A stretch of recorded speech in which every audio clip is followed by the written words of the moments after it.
Thanks for tuning in. The do now is just talking about position versus time and asking you for velocity. Take 3 minutes to try this one on your own. Tune back in to find the answer. So something that we should maybe annotate here is our position is y. That's in meters. That's our output, right?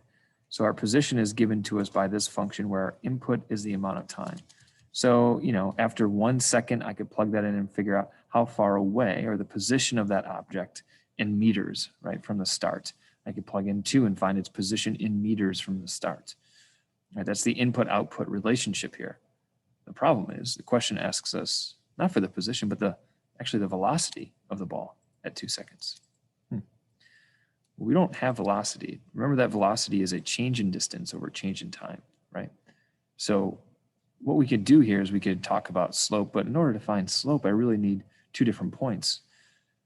So since this is the kind of change in position, right? Or I'm finding the kind of the slope, the rate of change at that 1 point, that tells me that I should be finding the derivative. And the derivative will help me get that. So how do I find the derivative of this? Well, I'll call this y prime. This is going to be our velocity formula. And I'm just going to do that power rule. Take that 3, move it down. It's going to become 6, subtract 1, 6x squared. And that minus 5 turns into a 0 when I take the derivative of a constant. Remember, that's 0. So here's that derivative function. Now if we just plug in that 2, this will actually tell me what the velocity is at 2 seconds. So I've found my velocity formula. Now I'm actually finding the velocity. Let's call that 6 times 4, which is 24. Great. But let's make a label there. Velocity is distance over time, right? So that would be position meters for number of seconds, meters per second. All right. So if I am given the position and I want to go to velocity, we would take the derivative. If I want to find the acceleration, I would take the derivative of that. All right, that's just kind of a review. Let's clear that. Let's give you a quick review of that, right? Position to velocity to acceleration would be the derivative. Now here's our question from yesterday. What's the relationship between a derivative and the integral? Pause your video and contemplate that. This is where I had people go into the chat. In some answers that I heard, I believe it was Finesse and Erica and Edward all gave great answers. And things that I heard for derivative in comparison, right? We're comparing 2 things. So I could say this versus this, or this does this while this does this. But one word that continued to pop up and that I thought was incredibly important was this concept of inverse. The derivative is the inverse of the integral. The integral is the inverse of the derivative. They go back and forth. They're opposites of each other. In fact, the integral is sometimes called the antiderivative. It's not that it hates the derivative. It's just the kind of the opposite of it, right? And so that's the relationship between that integral and the derivative. So how does that apply to what we're doing? Well, if you're given a word problem, you take a look here, and I'm trying to find the position, I would find, or sorry, and I'm given the position, and I have to find the velocity, I would take the derivative. If I'm given the velocity, I need the acceleration, I would take the derivative, right? That's the slope. But I could work backwards. If given the acceleration, I could actually find the velocity by taking the integral, right? I can go in an inverse or opposite direction. In order to take the velocity, I can go back to position by, once again, taking the integral. And this is that representation of that integral. This really just tells me where I'm going and how I'm going backwards from that derivative. All right, so let's clear this and let's actually get into a problem. Now, before we get into a problem, I should say this. This is kind of what it looks like in general. We have some curve that we're going to be doing today. And these integrals are really just the area under the curve. So one key word today was was inverse. But another key word today, if I were to boil today's lesson down into one word, is area. That's my one word that I'm going to refer to over and over and over again. So we'll take some curve and we'll just find the area underneath it, right? Area underneath the curve between 2 different values, right? So they'll give us those values using our integration symbol, which really just tells us to add the areas I like to think of that symbol as telling me sum, like a giant S, sum of areas,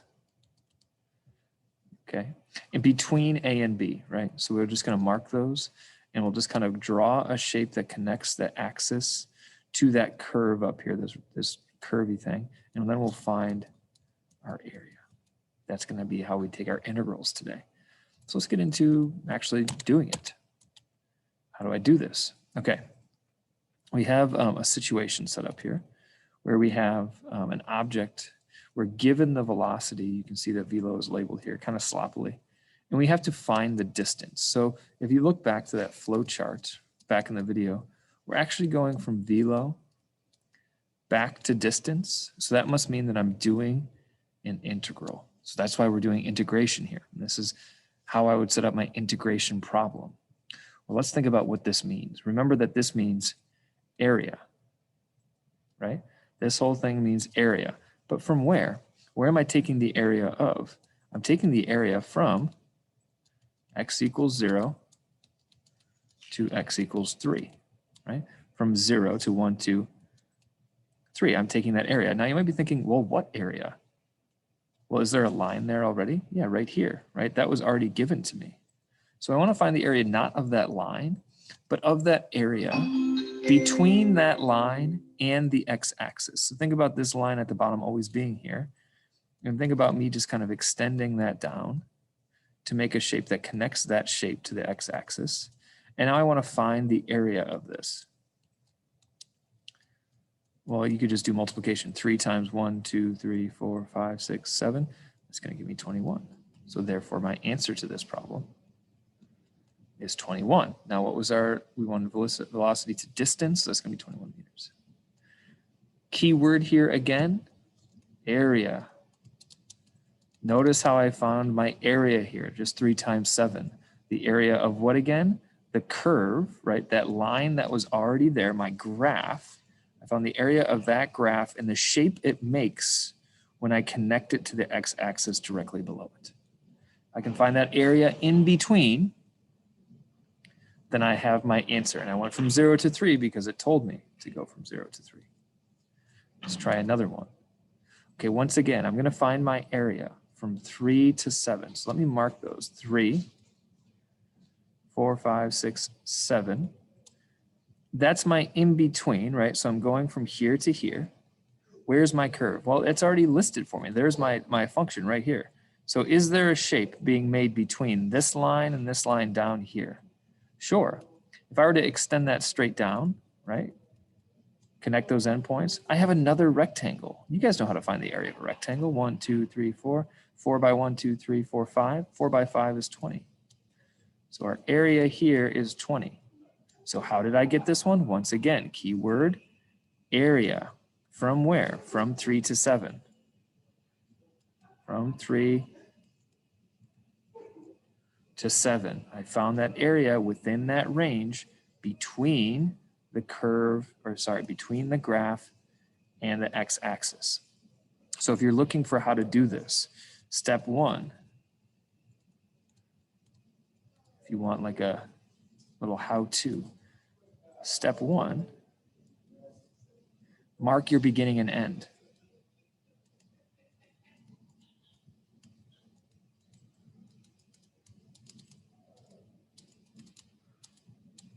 We call those the lower and upper bounds, the lower bound and the upper bound. Mark the beginning and end on x-axis. And then 2, I would just basically connect up to graph or down if it's down below and find the area. Okay. And once again, there's my keyword again, area, area, area. I'm making shapes and I'm taking the area of those shapes.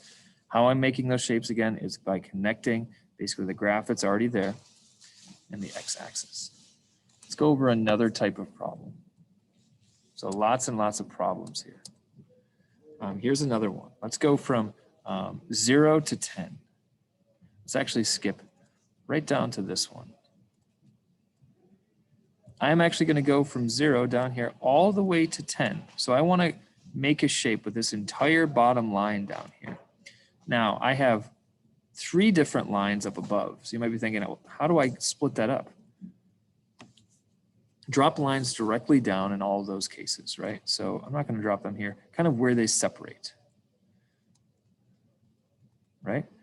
All I'm doing is just kind of creating some boundaries so I know how to create those shapes to find the area underneath the lines, right? Those 3 lines to the axis. So the area underneath this line to the axis, we already did that one, right? 1, 2, 3, 4, 5, 6, 7 times 3, that was 21. We already did this one, this was 20. So now I just got to do this one 3 times 1, 2, 3, 4, 5, 6 is 18. So if we add all of those together, 21 plus 20 is 41, plus 18 is 59. So once again, what did I do? They already gave us the lines here, right? That was given to us. So all I had to do was connect that graph, those graphs, down to the x-axis. Now, if I hadn't done this, let's see this. If I hadn't really drawn in those lines right there, and I just kind of connected the rest, I'd have to really kind of figure out, okay, yeah, that's going to be still its own rectangle up there. I still have to find everything below those lines. So anything that's below the line is going to count as the area. Okay, that's why I did everything down here. I just kind of cut it up into 3 different rectangles because it would be easier to find area that way. Let me clear this and let's do one more. The next one we see is lines that aren't perfectly straight across. Maybe they won't make rectangles. We'll do these piece by piece. The first one, we'll go from 0 to 3. So the first thing I'm going to do is going to mark my beginning and end. 0, 1, 2, 3. The second thing I'm going to do is I'm going to draw my line straight down from my graph. So here's my graph right here. It stops at 3. I'm going to draw a line straight down there, connect it with the x-axis. I'm going to find this area now of the shape that I've created, right? Everything below that line to the x-axis. All right, now here's the problem. It's a trapezoid. I have a tough time remembering my trapezoid formula. I have to like create it in my head every single time. So what I would do if I have the chance is I would cut this into a triangle and a square, right? If I add those 2 areas together, I have this entire area right here from 0 to 3, which is what I need, right? Keyword is area today. So let's see, this little square here is 9. And remember this rectangle or this triangle, we do 3 times 2, which is 6. Remember that we always have to divide those by 2. So remember that's base times height divided by 2 for triangles. So I got 3 and 9, that's going to give me 12.